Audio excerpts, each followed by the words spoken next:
Today we discuss solid state.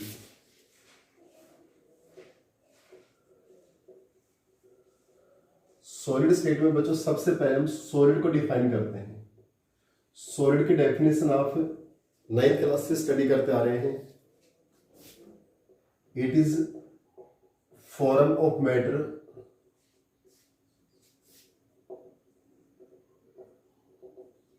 which has definite shape and definite volume.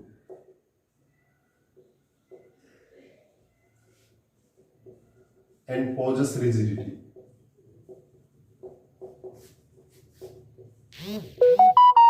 Is known as solid. बच्चों solid क्या होता है? It is form of matter. ये matter की वो form है which has definite shape and definite volume and possess rigidity. जिसकी shape भी डेफिनेट है, वॉल्यूम भी डेफिनेट है और रिजिडिटी को पोजेस करता है, वो हमारे पास क्या होता है बच्चों? सॉलिड। इसके बाद है क्लासिफिकेशन ऑफ सॉलिड। बच्चों सॉलिड का क्लासिफिकेशन दो पार्ट्स में है। ए हमारे पास है क्रिस्टलाइन सॉलिड और बी हमारे पास है बच्चों amorphous solid.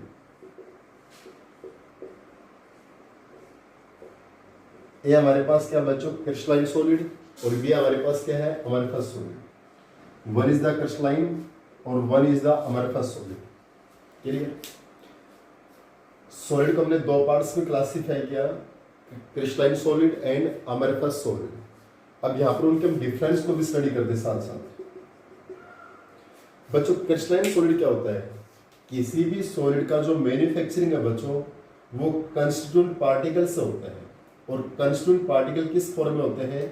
Either atom, molecule और आयंस। आइदर एटम, मॉलिक्यूल और ions.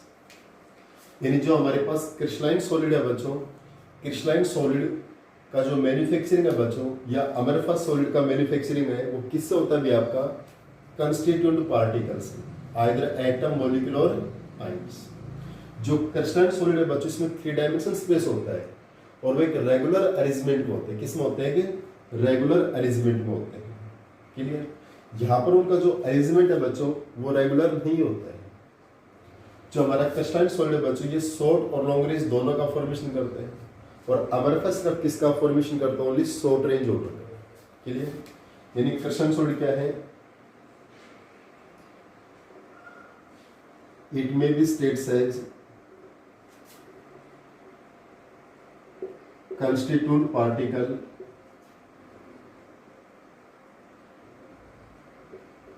atoms, molecules or ions are arranged in 3 dimension regular arrangement.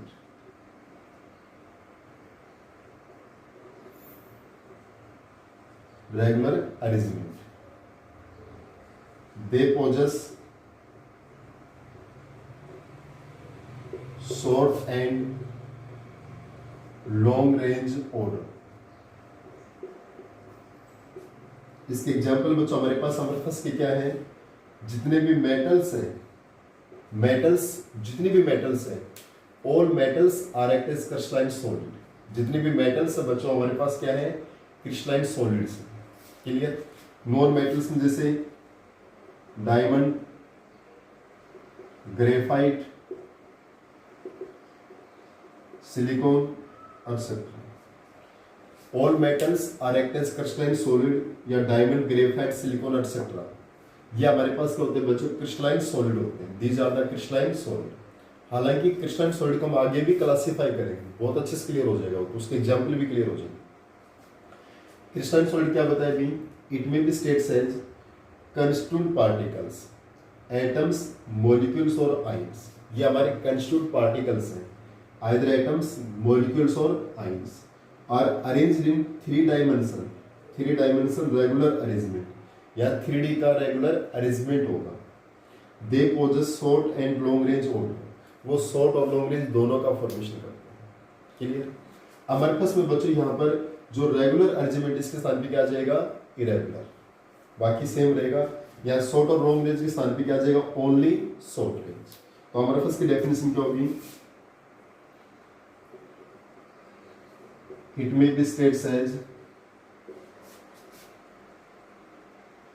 constituent particles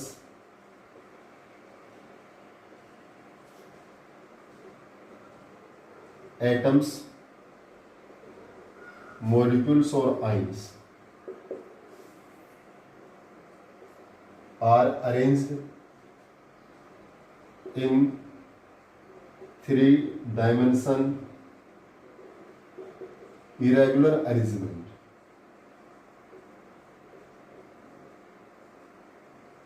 यहाँ बच्चों 3 डायमेंशन क्या आपके पास इरेगुलर अरेंजमेंट है।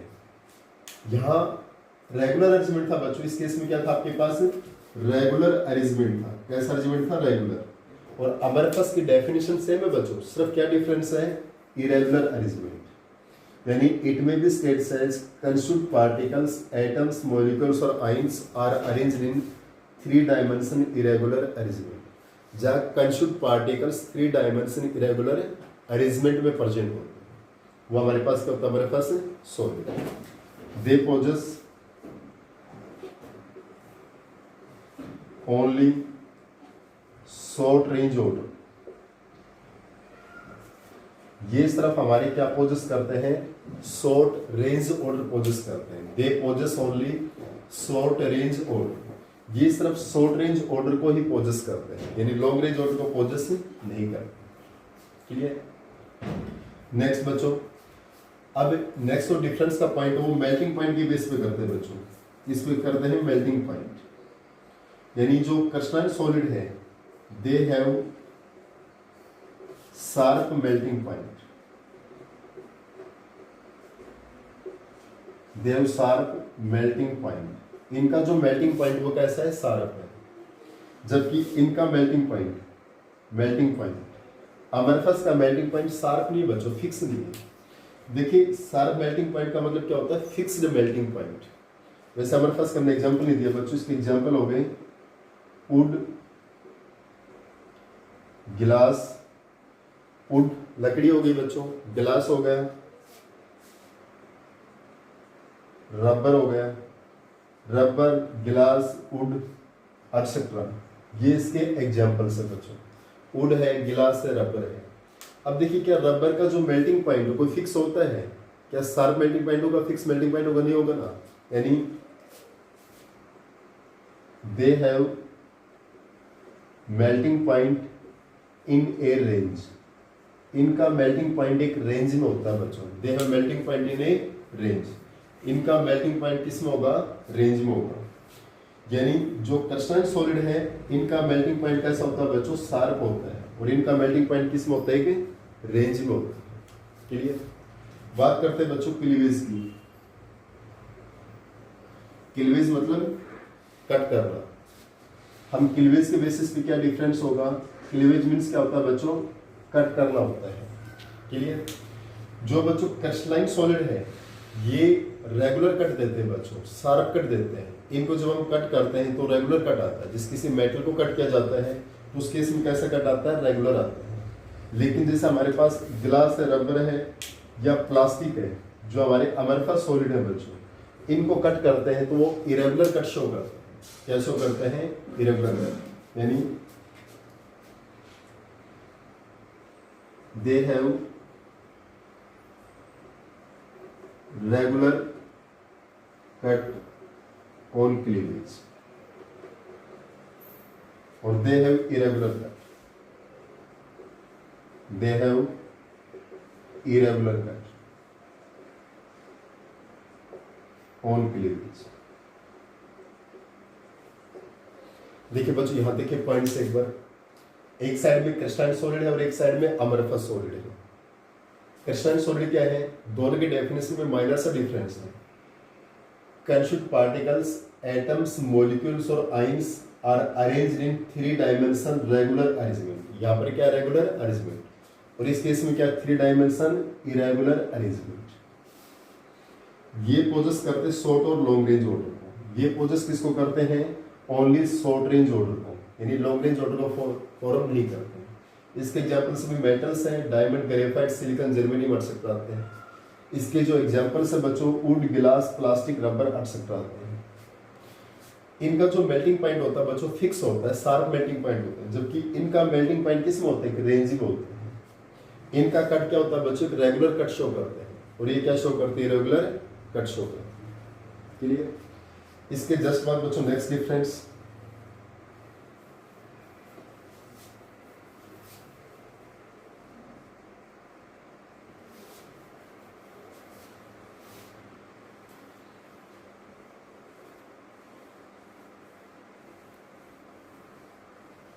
बच्चों जो हमारे पास सॉलिड है दे आर एनआइसोट्रोपिक, दे आर एनआइसोट्रोपिक।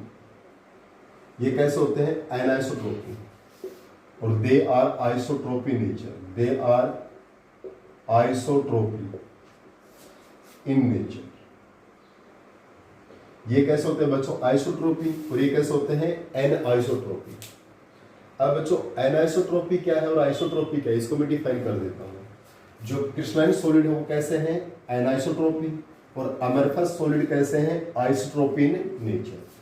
बच्चों एन आइसोट्रोपी क्या होते हैं? What are the anisotropy? Anisotropy क्या है? Properties such as refractive index, thermal expansion and electric conductivity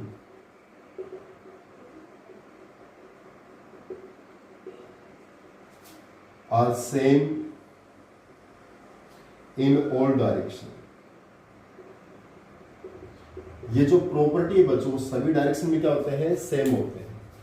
properties such as, कौन कौन सी properties? Refractive index, refractive index, thermal expansion and electric conductivity are same in all directions, are not same। एनाइसोट्रोपी में क्या आएगा? are not same in all direction, जो सभी direction में not same होते हैं, are not same in all direction। Anisotropy anti means not same in all direction, that is anisotropy. और इसमें क्या आएगा? आइसोट्रोपी में, आइसोट्रोपी में क्या आएगा? Same. The properties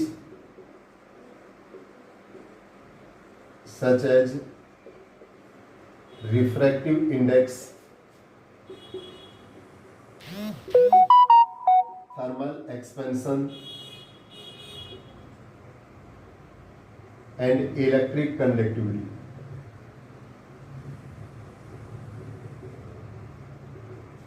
are same in all direction,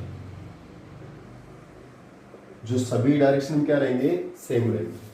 बच्चों एन आइसोट्रोपी कौन शो करता है? क्रिस्टलाइन शो करता है। तीन प्रॉपर्टी है, refractive index, thermal expansion, electric conductivity are not same, are not same in all direction, जो सभी डायरेक्शन में सेम नहीं होते हैं, वो क्या है? Anisotropy. और ये 3 properties refractive index, thermal expansion and electric conductivity are same in all direction, जो सभी डायरेक्शन में क्या होता है? सेम होते हैं, वो क्या होता है? आइसोट्रोपी। यानी आइसोट्रोपी के केस में ये all properties are same in all direction, सभी डायरेक्शन में सेम होते हैं तो आइसोट्रोपी, नहीं है तो एन आइसोट्रोपी। क्लियर? नेक्स्ट बच्चों इनका जो डिफरेंस है वो हमारे पास रहेगा। इसमें जो क्रिस्टलाइन सॉलिड है बच्चों इनका डेफिनेट हीट ऑफ फ्यूजन है, दे have definite heat of fusion. इनका जो हीट ऑफ फ्यूजन वो क्या है? डेफिनेट है।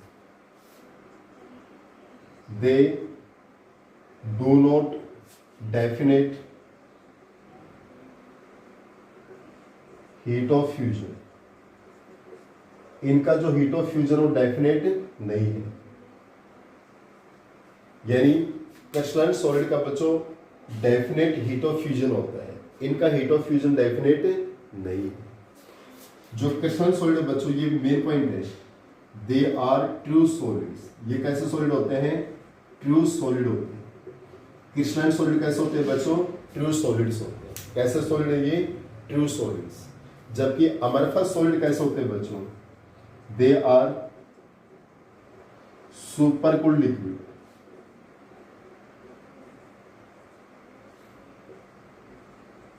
या सूडो सॉलिड। ये सुपर कूल्ड लिक्विड या सूडो सॉलिड्स होते हैं। जो अमरफस होते हैं कैसे होते हैं? सुपर कूल्ड लिक्विड या सूडो सॉलिड्स। इसके एग्जांपल के लिए बच्चों सूडो सॉलिड्स क्या होते हैं कि जो गिलास होता है बच्चों वो सम फ्लूइडिटी शो करता है। जैसे मैं एग्जांपल देता हूँ, हमारे पास बच्चों एक ओल्ड बिल्डिंग है, उस ओल्ड बिल्डिंग की विंडो में गिलास लगा हुआ है। ओल्ड बिल्डिंग यानी 40 to 50 ईयर्स ओल्ड, क्लियर, 40 से 50 साल पुरानी बिल्डिंग है, उसकी विंडो में गिलास लगा हुआ है। जो गिलास होता है ना बच्चों, जैसे मान लीजिए विंडो में गिलास लगा हुआ है, वो गिलास का जो अपर पार्ट है वो थिन हो जाता है और लोअर पार्ट क्या हो जाता है? थिक हो जाता है, क्लियर। क्यों?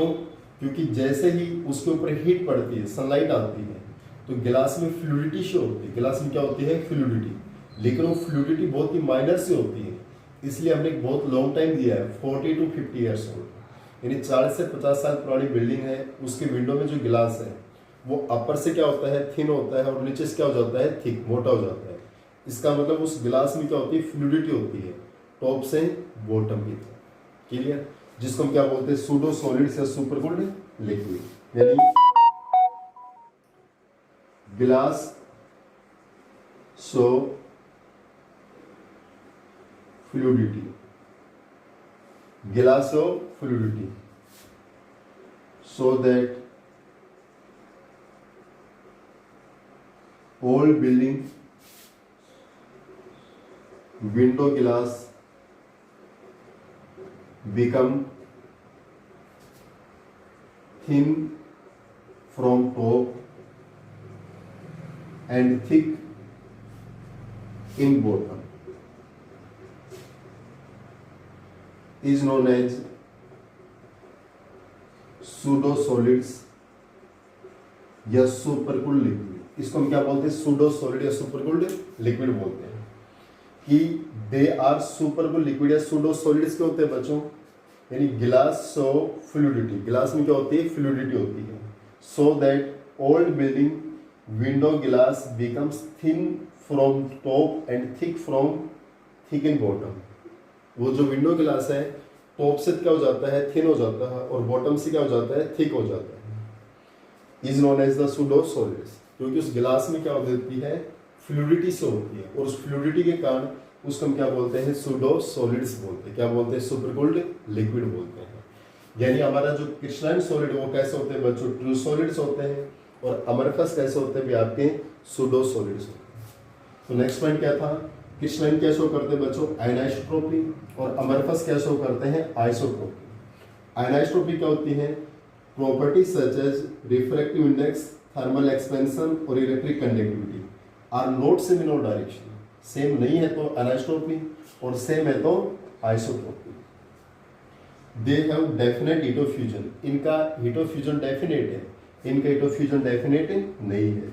ये ट्रू सॉलिड्स होते हैं, और ये कैसे होते हैं? सुपर कूल्ड लिक्विड या सूडो सॉलिड्स होते हैं।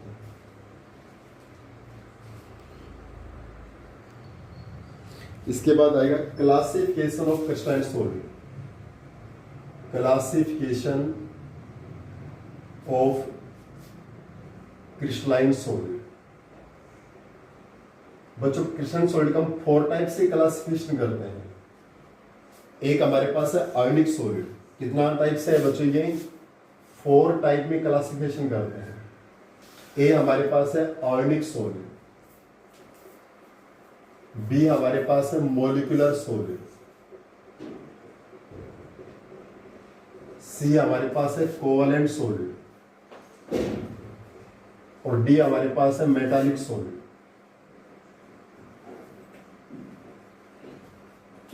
जो क्रिस्टलाइन सॉलिड का क्लासिफिकेशन है बच्चों हम 4 टाइप से करते हैं। Classification of crystalline solid 4 types. कितने टाइप में क्लासिफाई करते हैं? 4 टाइप। एक हमारे पास है बच्चों ionic solid, molecular solid, covalent solid और मेटालिक सॉलिड। सबसे पहले बच्चों हम आयोनिक सॉलिड को डिस्कस करते हैं। Ionic solid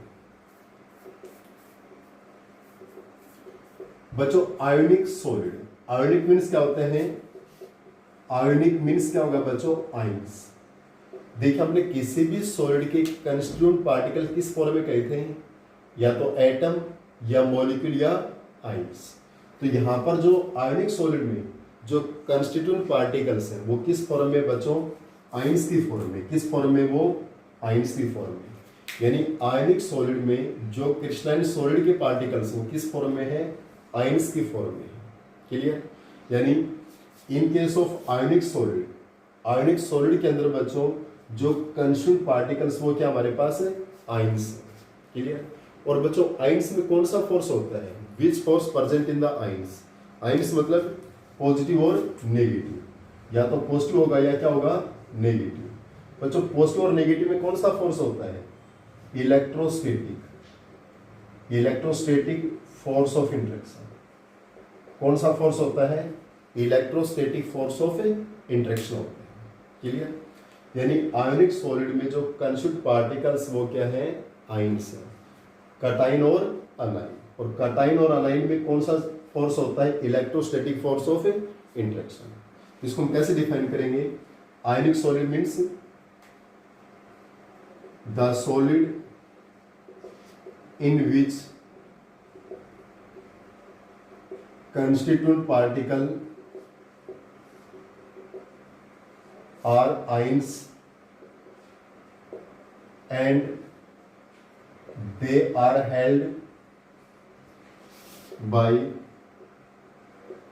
electrostatic force of interaction. They are held by electrostatic force of interaction.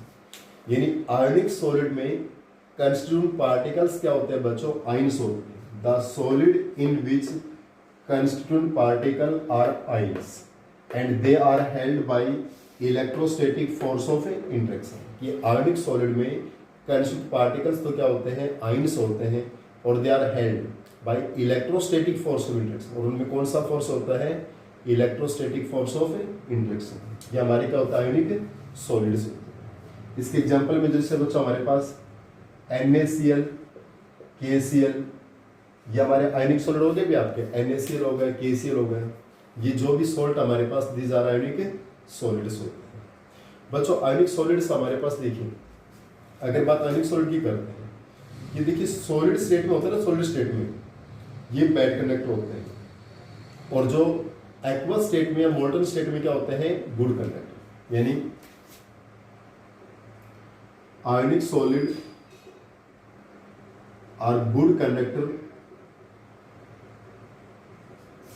of electricity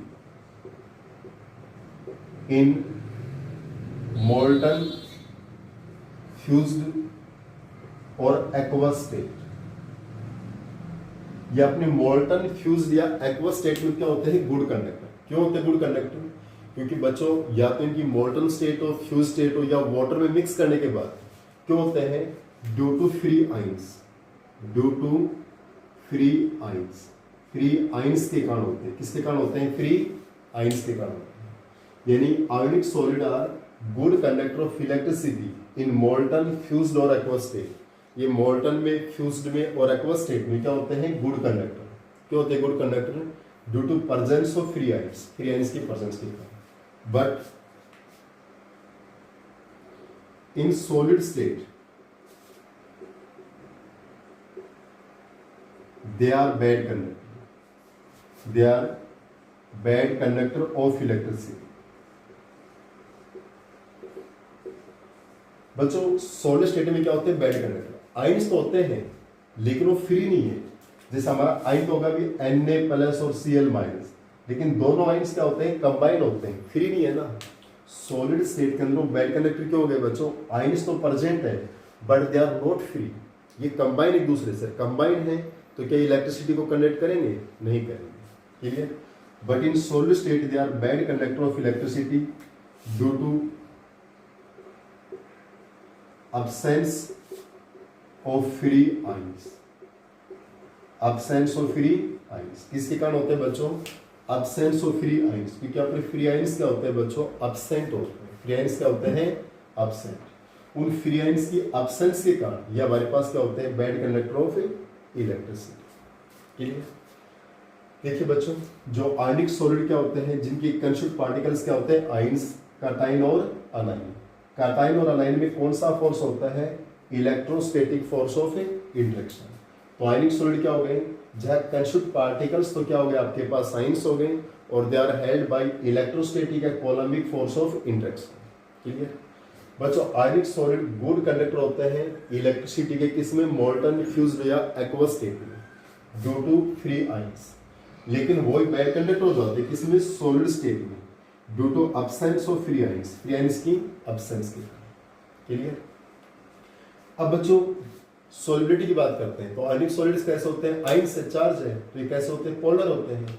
so they are soluble in polar solvent, but insoluble in non polar solvent, क्योंकि like dissolve like होते हैं, तो they are soluble in polar solvent, that is water, but insoluble in non-polar solvent, that is benzene, toluene, CCl4 etc। बच्चे polar solvent में क्या होते हैं? Soluble, और नॉन पोलर सॉल्वेंट में क्या होते हैं? इनसोल्यूबल। ये तो सिंपल सा वेक्टर था इसका। क्लियर बच्चे यहां तक?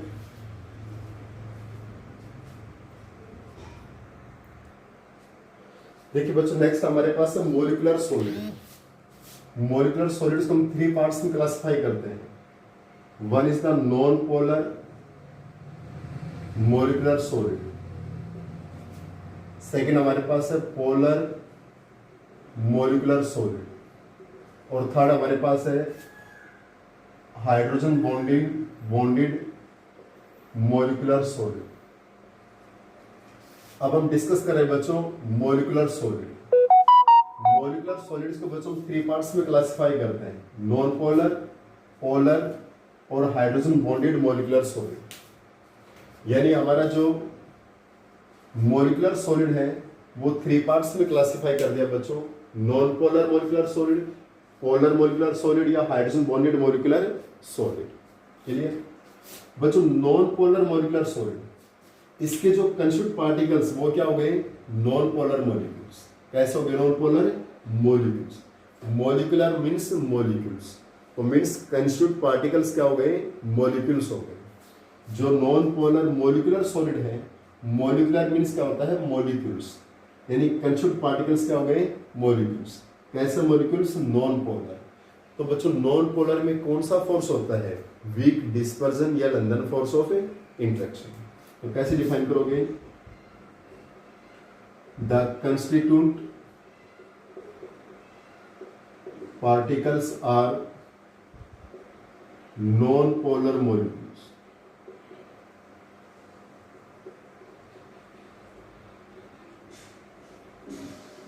which are held by weak dispersion या London force of interaction. Weak dispersion या लंदन फोर्स ऑफ इंटरेक्शन। बच्चों जो नॉन पोलर मॉलिकुलर सॉलिड है, यहाँ जो कंस्टिट्यूएंट पार्टिकल्स हैं वो नॉन पोलर मॉलिक्यूल्स हैं। यानी कंस्टिट्यूएंट पार्टिकल्स क्या होते हैं बच्चों? Non polar molecules which are held by weak dispersion या लंदन फोर्स ऑफ इंटरेक्शन। वो किस से हेल्ड होते हैं बच्चों? वीक डिस्पर्जन हो या लंदन फोर्स ऑफ इंटरेक्शन से हेल्ड होते हैं। कौन सा फोर्स होता है? वीक डिस्पर्जन या London force of interaction. Clear बच्चों? नॉन पोलर है तो किस में सोल्यूबल होंगे? नॉन पोलर सॉल्वेंट में। They are soluble in non polar solvent. इसके एग्जाम्पल क्या क्या आएंगे बच्चों हमारे पास? नॉन पोलर सॉलिड कैसे होते हैं? I2 I2 हमारा कैसा बच्चों नॉन पोलर सॉलिड है। I2 कैसा सॉलिड होता है बच्चों नॉन पोलर सॉलिड है। Clear, I2 is the non polar solid means जो हमारा I2 है H2 है CH4 है, ये हमारे पास कैसे नॉन पोलर सॉलिड्स। क्लियर, इसमें ज्यादा नहीं करना बच्चों, इतना सब्सिडेंट है आपके पास। क्लियर, नॉन पोलर तो बच्चों ऑब्वियसली हीट और इलेक्ट्रिसिटी क्या होते हैं bad conductor. Polar molecular solid means the constituent particles are polar molecules.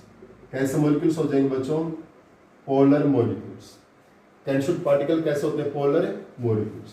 और बच्चों पोलर मॉलिक्यूल्स में कौन सा फोर्स होता है डायपोल डायपोल इंटरेक्शन। ऑर्गेनिक में बताया था बच्चों अल्डेहाइड कीटोन में पोलर मॉलिक्यूल्स बने थे, और पोलर में कौन सा फोर्स होता है dipole dipole which are held by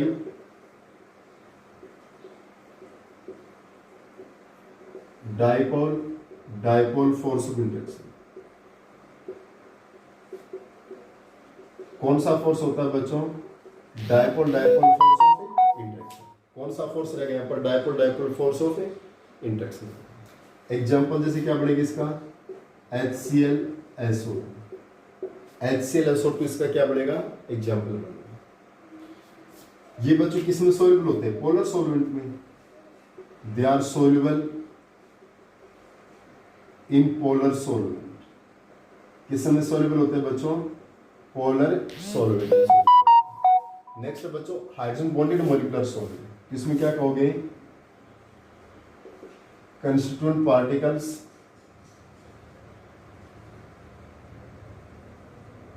are molecules which are held by hydrogen bonding. बच्चों H बॉन्डिंग में कौन सा एग्जांपल है NH3H2, ये हमारी कॉमन एग्जांपल है ना। अमोनिया और वाटर क्या बनाते हैं बच्चों हाइड्रोजन बॉन्डिंग बनाते हैं। कौन H बॉन्डिंग बनाता है भी अमोनिया या water can form the hydrogen bonding. Clear, तो बच्चों देखिए नॉन पोलर मॉलिक्यूलर सॉलिड क्या है या कंस्टिट्यूएंट पार्टिकल्स क्या होते हैं नॉन पोलर मॉलिक्यूल्स होते हैं जिनमें कौन सा फोर्स होता है वीक डिस्पर्जन या लंदन फोर्स ऑफ इंटरेक्शन। तो किस में सोल्यूबल होंगे non polar solvent I2H2CH4 etcetera इसके एग्जांपल है। पोलर मॉलिक्यूलर सॉलिड में कंस्टिट्यूएंट पार्टिकल्स कैसे हो गए बच्चों पोलर मॉलिक्यूल्स हो गए। और पोलर में कौन सा फोर्स होता है देखिए पोलर बच्चों ये HCl है HCl पोलर है ना बच्चों, इस पे नेगेटिव इस पे पॉजिटिव, इस पे नेगेटिव इस पे पॉजिटिव, इस पे नेगेटिव इस पे पॉजिटिव। या देखिए नेगेटिव और पॉजिटिव में क्या है इंटरेक्शन, नेगेटिव पॉजिटिव में क्या है इंटरेक्शन। यहाँ नेगेटिव पॉजिटिव के दो पोल में इंटरेक्शन है ना, इसको हम क्या बोलते हैं डाइपोल डाइपोल इंटरेक्शन। क्या बोलते हैं डाइपोल डाइपोल इंटरेक्शन बोलते हैं। कौन सा इंटरेक्शन बोलते हैं dipole dipole interaction. H bonded यानी जो सॉलिड हाइड्रोजन बॉन्डिंग बनाएंगे जैसे NH3 और H2, ये हमारे पास क्या बनाते हैं बॉन्डेड मॉलिक्यूलर सॉलिड्स। इसके बाद बच्चों हमारे पास आता है कोवैलेंट सॉलिड्स। नेक्स्ट जो हमारे पास आएगा कोवैलेंट सॉलिड्स आता है।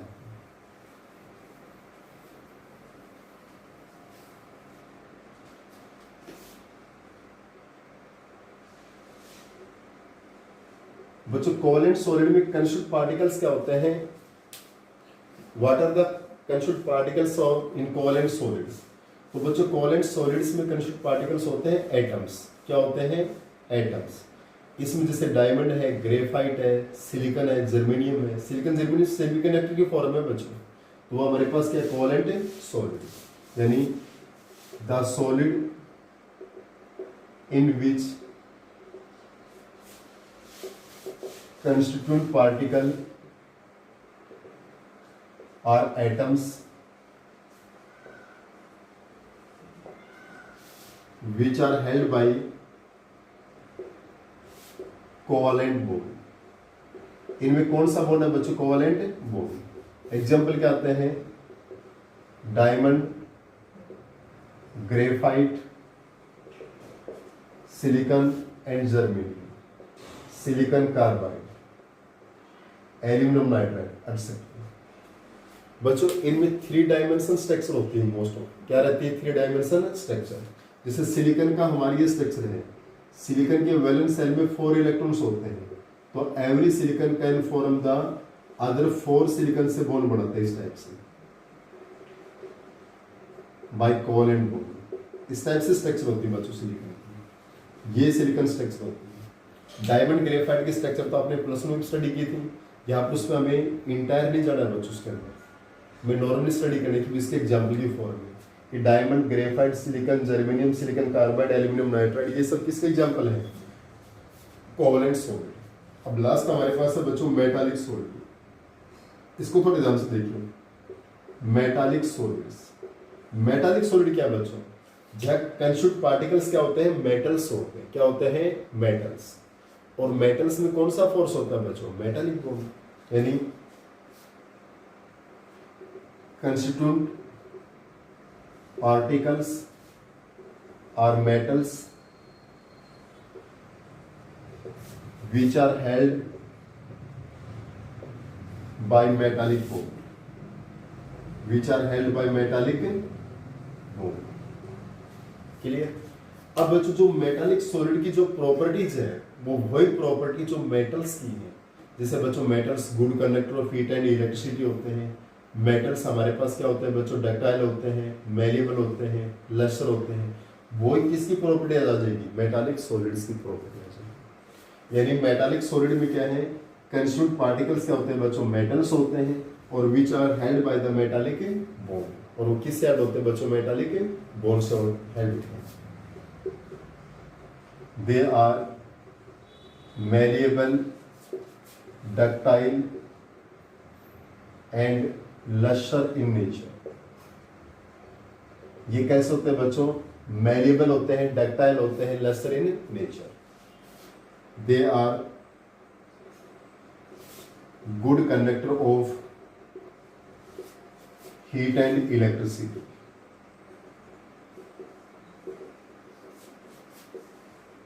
Due to free electrons, free electrons के कारण क्या होते हैं, हीट और इलेक्ट्रिसिटी के क्या होते हैं, गुड कंडक्टर होते हैं। मेरा अनुसार इनको दिक्कत भी नहीं आएगी आपको कि जो कंस्टिट्यूट पार्टिकल्स होते हैं वो मेटल्स होते हैं और which are held by the metallic bond. किससे हेल्ड होते हैं, मेटालिक बॉन्ड से। इनकी जो प्रॉपर्टी जो मेटल्स की प्रॉपर्टी है, they are malleable, ductile and lustre in nature, they are good conductor of heat and electricity.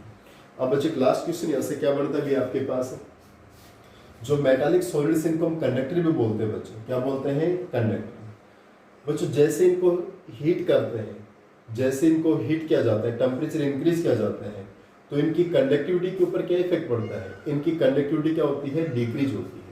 जबकि हम डायरेक्ट देखते हैं बच्चों, हीट करेंगे तो इलेक्ट्रॉन्स की स्पीड फास्ट होनी चाहिए ना, लेकिन होता क्या है, इनकी कंडक्टिविटी डिक्रीज होती है। उस क्वेश्चन को डिस्कस करते हैं बच्चों एक बार। क्वेश्चन क्या बता रहा हूं बच्चों, what is effect of temperature on conductivity of metallic solid. What is effect of temperature on conductivity of metallic solid or conductor। बच्चों मेटालिक सॉलिड या कंडक्टर की कंडक्टिविटी पे क्या इफेक्ट पड़ता है, what is effect of temperature on conductivity, what is effect of temperature on conductivity of metallic solid या conductor. Metallic solid या conductor के अंदर उनकी कंडक्टिविटी पे क्या इफेक्ट पड़ता है बच्चों। एक्चुअल में मेटालिक सॉलिड क्या होते हैं, जिनके मेटल्स पे क्या होता है, पॉजिटिव चार्ज, मेटल्स पे क्या होता है, पॉजिटिव चार्ज होता है, यानी मेटल्स है पॉजिटिव चार्ज।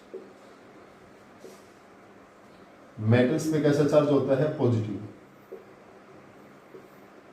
और ये उनके पास होते हैं फ्री इलेक्ट्रॉन्स। क्या होते हैं, फ्री इलेक्ट्रॉन्स। जिन मेटल्स पे पॉजिटिव चार्ज है बच्चों, उनको हम बोलते हैं कर्नल्स बोलते हैं। क्या बोलते हैं, कर्नल्स बोलते हैं।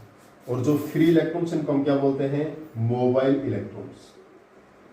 क्या बोलते हैं, मोबाइल इलेक्ट्रॉन्स। इनको मोबाइल इलेक्ट्रॉन्स क्यों बोलते हैं, जिससे मोबाइल को हम one place to other place पे मूव करते हैं, ऐसे ही जो इलेक्ट्रॉन्स हैं इस पूरे सिस्टम में मूव करते हैं, इस पूरे सिस्टम में क्या करते हैं, मूव करते हैं।